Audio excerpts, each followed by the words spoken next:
Hey, what's going on, Warrior? Jeff Anderson here, Executive Director of WarriorLife.com and the Warrior Life Academy. I bitched out. That was what my 20-year-old son said to me a couple weeks ago. He gave me a call. He was on his way home from work, and he had stopped for gas at a local gas station. And he doesn't live in the best part of town in Chicago. And he said, Dad, I need your advice. Like, I was pumping gas, and this guy, I don't know if he was homeless or whatever, but not a good looking dude. And he thought that I was looking at him as I was pumping gas. And so he approached me. He didn't get within, too close to me, but he said, "Hey man, what are you looking at?" And I said, "Man, I'm not looking at anything." He's like, "You're looking at me. You don't need to be looking at me." And he just got all belligerent with him, and he started to get really upset and start yelling at him. And my son said, "Dad, I didn't know what to do." I just said, "No, sir, I promise you, I'm not looking at you. I'm not whatever." He's like, "I bitched out." He's like, I was afraid. I didn't know what to do. And so I need your advice. Like, how do I just man up, and how do I face my fear, and how do I project more strength to people like this? And the first thing I said to him was, did you get into a fight with him? Did you get stabbed? Did you get shot? He said, no, but it's just my pride that got wounded. And it's like, well, then you did the right thing. You came home safe. But when it came to talking with him about how to approach fear, how do you face fear? How do you defeat fear? How do you punch fear in the face? I told him about a story that I had seen a keynote speaker when I was with, I was in As-Is when I was in the security industry. And there was a keynote speaker at one of the conventions where it was a mountain climber that was climbing Everest with a team. And before he went out on his expedition, and the reason why he was a keynote speaker was because they almost died. Like, he had lost part of his nose, he was missing fingers, like frostbite, they almost all died up there. But before he had left, there was a news reporter that had asked them, like, aren't you afraid? Like, people die doing this, aren't you afraid? And the guy said, "No, I'm not afraid at all." And the reporter said, "Well, how's that even possible? Like, how can you not be afraid?" The guy said, "Well, it's easy. We have basically three things working for us. Our team is driven by this cause. So we are going to make it to the top. Like, we are committed to this cause. And then also, we've been training for this. Like, we have skills. Like, we know how to climb. This isn't just like, a weekend, hey, let's go do this cool thing." But it was the last thing that really kind of got me. He said, what we did was, we know this, we know our path up there. We have a plan. But not only do we have a plan of how we're going to ascend the mountain, but we also have taken into account everything that can go wrong. From avalanches to storms coming in, unexpected, oxygen deprivation. And for every single thing, every single danger that we might come across, we have a plan to deal with that. So going up the mountain, we know that no matter what happens, we are going to make our ascent. Now, it didn't turn out so great for them, missing a nose and some fingers there, but it really got me thinking about that question and that answer that he gave of like, no, I don't feel the fear going into this very dangerous situation. So I told this story to my son, and I broke it down into three things that you need in order to punch fear in the face. And the first thing you have to do is really look at what are the causes of fear. And I go back to those three things. What if that climber did not have those three things? So let's look at those, right? I said, okay, so one thing is people that are afraid, they don't have a why. They lack a purpose and a reason for facing the danger that they are facing. So what is at stake for them? If they don't have a why, if there's nothing at stake for them, then they don't really have a reason for the next things that they're going to face. So number two, a reason for fear is a lack of confidence. Now, that can be a lack of confidence in your skills. So like in his situation, he froze in the moment and felt that fear and didn't have a way around it because the fear was of what was at stake was was his potential safety. So that made him fearful. He didn't have anything that was a purpose-driven why for standing up to this person. Now that can be different things for different people, right? It could be, what's at stake? Maybe it's just your pride. Maybe that's what motivates you to not feel fear. But it's that second one, that lack of confidence. Now, those of us that I've taken martial arts most of my life, and one of the things we talk about in martial arts, one of the reasons why people take martial arts is for confidence. And if you don't have confidence in your skills to be able to deal with that situation, or gear that you have, if it's a survival situation, whatever it is, right? My son is 140 pounds soaking wet. So he doesn't have a lot of confidence in his ability to fight. He hasn't taken all that much martial arts. Like, we've done some stuff, but he's really never been into it because he never really had a why to do it, right? Some people go into martial arts because they were robbed, or women maybe were raped, or somebody has a reason, like they don't want to feel that fear anymore, and so they go. It's one of the reasons why people do self-defense training. So a lack of confidence is the second reason why people might feel fear. They don't believe they have the skills to be able to deal with the situation. And it's that third one, though. That third one is that lack of a plan. And that plan is an application of your skills. If you don't have the skills, you don't have a plan. My son did not have a plan for how to deal with a stranger who just all of a sudden just ambushes you, gets up in your face and starts screaming and yelling at you. He didn't have a plan for what to do, and so he felt fear and he froze. He didn't have the skills, didn't have the confidence in his skills, didn't have a reason why he should stand up to him or not feel fear. And he didn't know how to apply the skills that he maybe even could pull out just by the very nature of us being human animals, right? So of course you're going to feel fear. So how do you punch fear in the face? Well, we just take the opposite of everything that we just said causes fear. So let's go back here. So the first one is a why. So I ask people about this, like when you watch street fights caught on tape, things like that, and you see that people just freeze and they don't know what to do, and you could see that the guy who's woofing on them, that bully, they know they've got somebody. They know they got somebody. So that's why you see a lot of people who just fold. They just give up. They give up before the fight even happens. So I ask people, if you had somebody twice your size in front of you, right? What's at stake for you if you get beat up? What is usually when they think about that, they're thinking about themselves alone, like in a bar situation, going out to the car, they're shopping or whatever. It's like, okay, so what's at stake for you? Well, I'd feel embarrassed. If there's people that can see, if it's at a bar or something, then I feel embarrassed. I don't feel, manly or whatever. It's like, okay, so I can see where that would hurt, right? That would suck. But what if it's your child?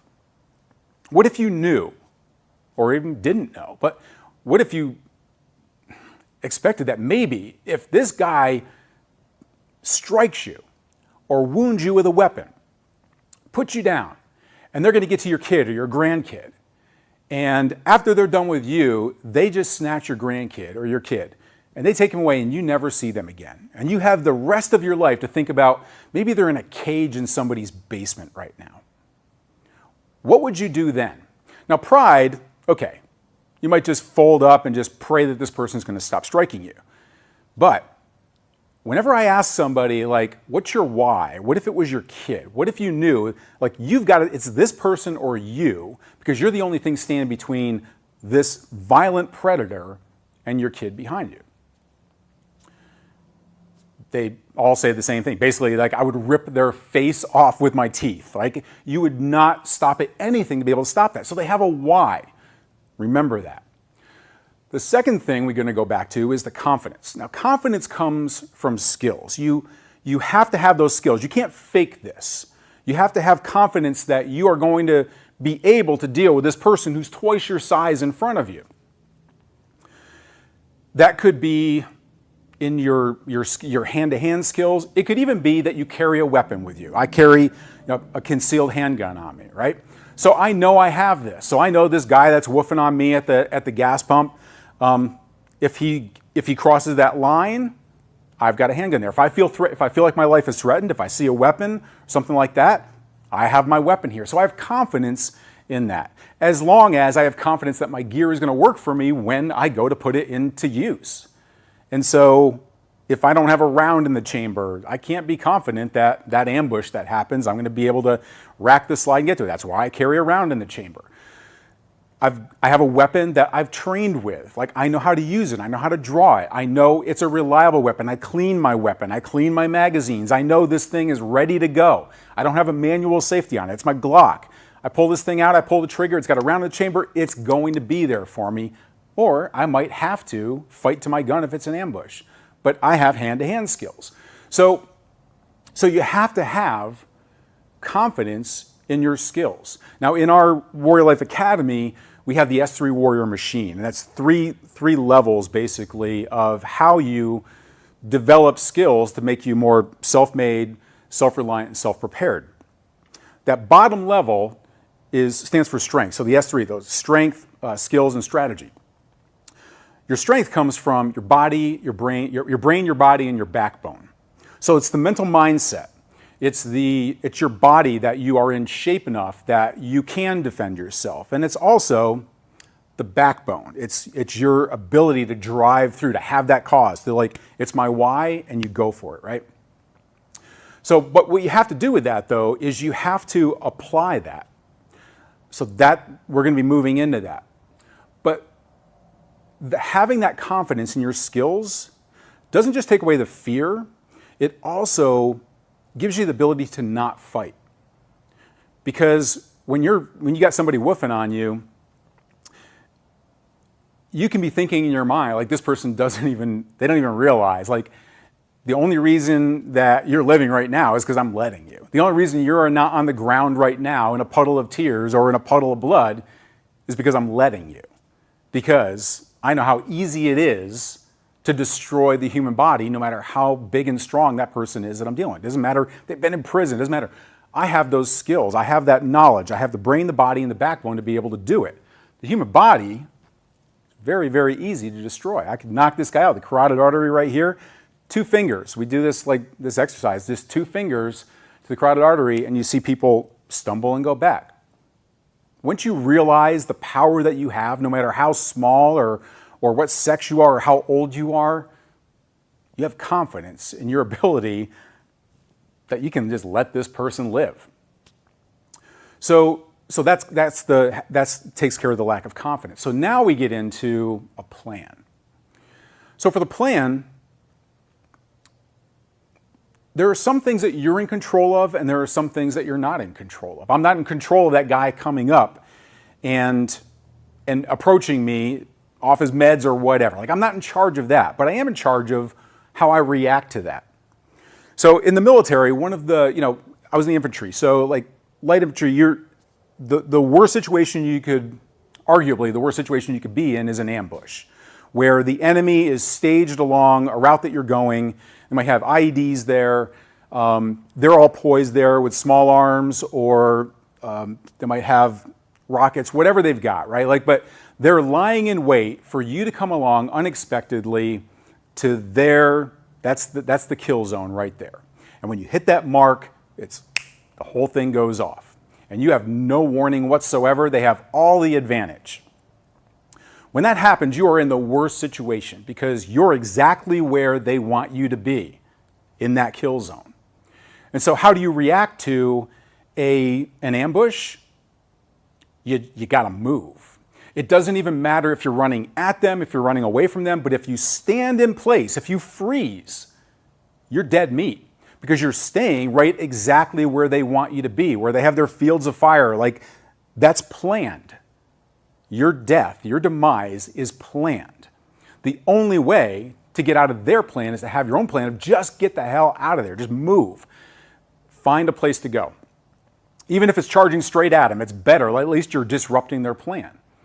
So you have to have this plan. You've got to move. the only way to have a plan for knowing what to do, like for my son in that situation, is to train for it. You have to visualize it. You have to know what it is. We train for ambushes. If we're in vehicles, we know how to respond to an IED going off and how to get out of the way and how to respond. We train for those things because they happen. So you have to understand that those things can happen to you. And you have to have a plan for how you're going to do it. Now that's the third level of our S3 Warrior machine. So brain, body, and backbone is the strength. Skills are self-defense, firearms, and survival to be the total warrior, the total protector. And then the strategy is apply the training that you learn, apply the skills to situations, and then verify that your skills are on, and wherever that gap is, you optimize for that. That's where you know, oh, I still have some training to do here. But you have to train for that. You have to do that. So how do you train to punch fear in the face? How do you train to have that, the why and your confidence and have that plan? Well, how we do it is we have a very specific way that we train that instills these skills in you. We put it into our training. And I'm going to give you, like we did one, in fact, this is so important. I mean, the biggest thing I learned, even more than technique, is what I call the switch. And in the Warrior Life Academy, we have the fast classes. It's 9 modules for each one of those 3 sectors, like for firearms, survival, and self-defense. And the first one we always start off with is your mindset. And so for the self-defense fast classes, the switch, I've discovered over the years, is the most critical thing that's going to determine your survival when you're unarmed and you have to defend yourself. It's that ability to go from off to on the flip of a switch and destroy the person in front of you. Technique doesn't even matter as much as your commitment, as your drive to just rip this person's face off because you got your why.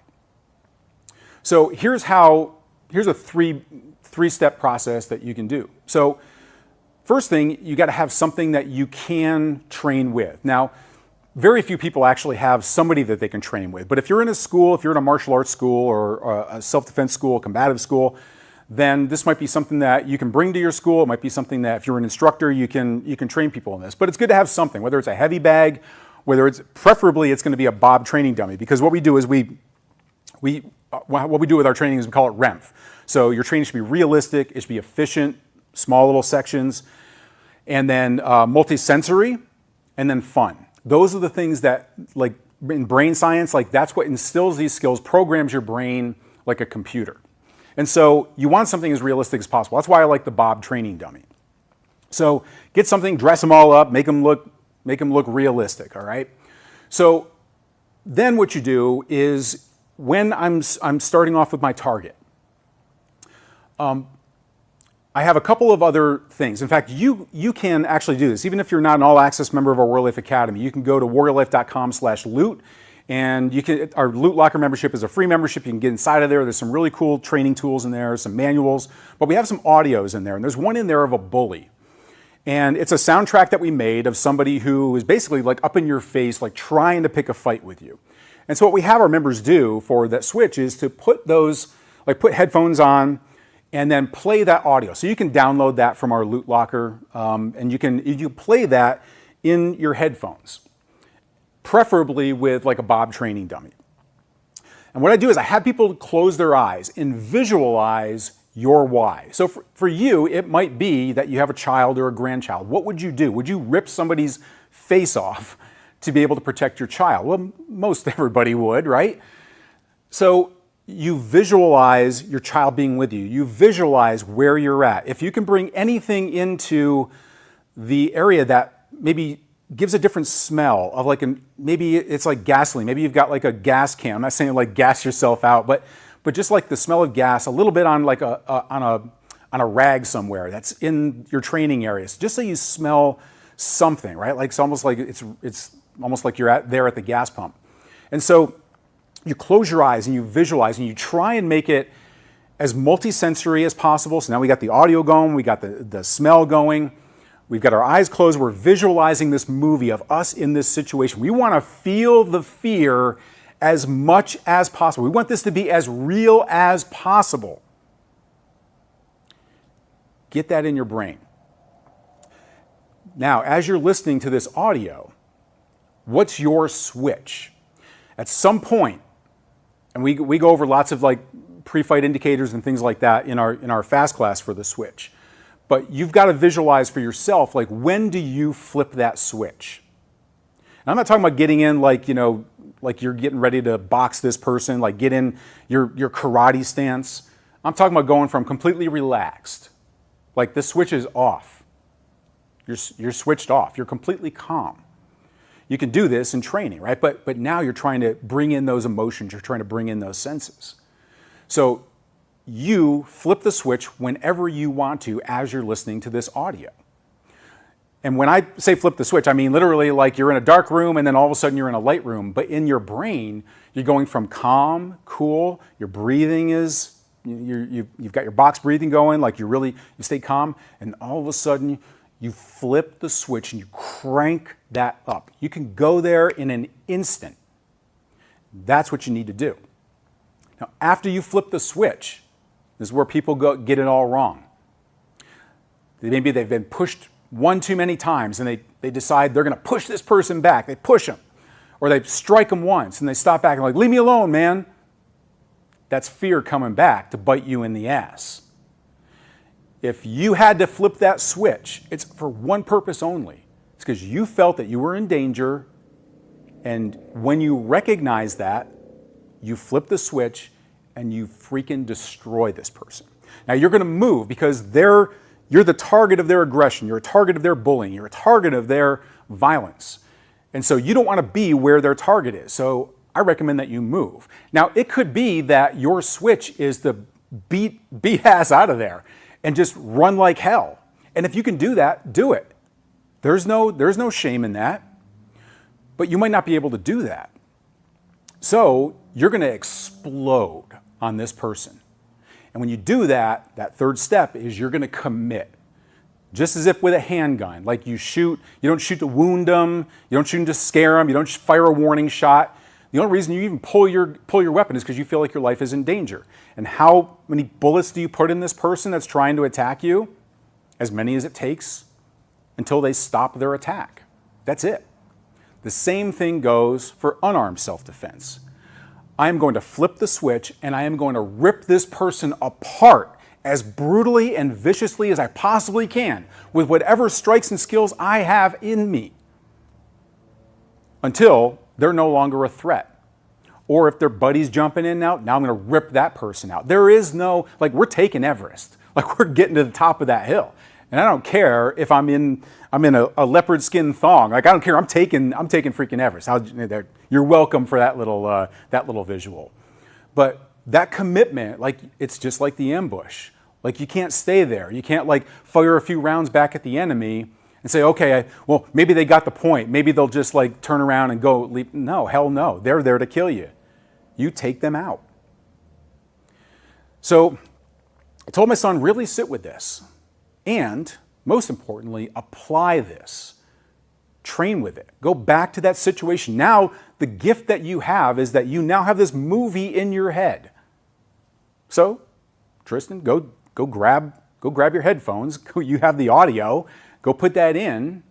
And even if it's your pillow, you're going to beat the hell out of that pillow. You're going to visualize, and you're going to have that target to be able to unleash everything that you have. Now, skills are absolutely, I think, essential for this. Maybe not essential, right? Because even if your response is to grab them by the ears and rip their ear off, or bite their face, or dig your finger into their eye, like, it doesn't take years and years at the dojo to be able to learn those skills, right? It's more the brutality to just unleash on this person that is the most critical factor that you commit to tearing this person apart. The skills make it easier. They make it faster. They give you the ability to take on another attacker. Those skills anybody can learn, right? So, what I want to know is from you, when have you ever felt fear in your life? When have you felt fear? How have you tackled it? Have you been in a situation where you've had somebody woofing on you, a bully, maybe even from school, maybe from work, maybe it's in a parking lot, maybe it's at the gas station? I want to hear from you. What's a time that you have dealt with an aggressive person, that you felt fear? How did that feel to you to go through that? And do you recognize the gift of it? How did you come back and combat that fear to make sure that that doesn't happen again? What did you do?